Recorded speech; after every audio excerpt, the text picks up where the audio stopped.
Puntata mo dun sa pinakasikat na restaurant dito sa Baguio. Hi, I'm MJ na Fur Mom and welcome to my vlog. Pareho kami ni Kuya Jun na hindi pa nakakapunta sa may Good Taste restaurant. Pili namin dun mag-lunch dahil last day na nga pala namin dito sa Baguio. Dahil coding ang sasakyan dito, nag-taxi na lang kami papunta sa may Good Taste. Right kami, nice. Hindi ganun kadami ang pila plus mabilis din. Ay ka muna Kuya Jun.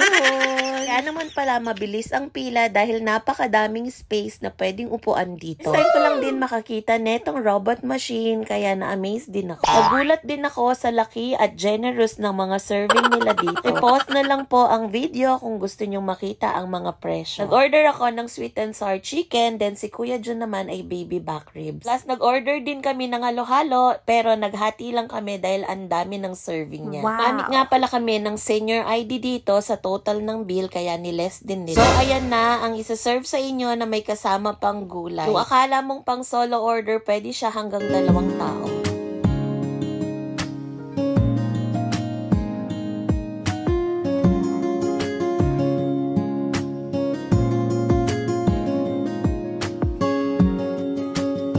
Ay, talaga naman mabubusog ka sa isang order pa lang. Kaya pala umaabot hanggang EDSA ang pila dito dahil sulit ang kakainin mo. Budget-friendly, mabait ang mga staff, malinis din mismo ang restaurant. Yes! For sure, babalik ako dito.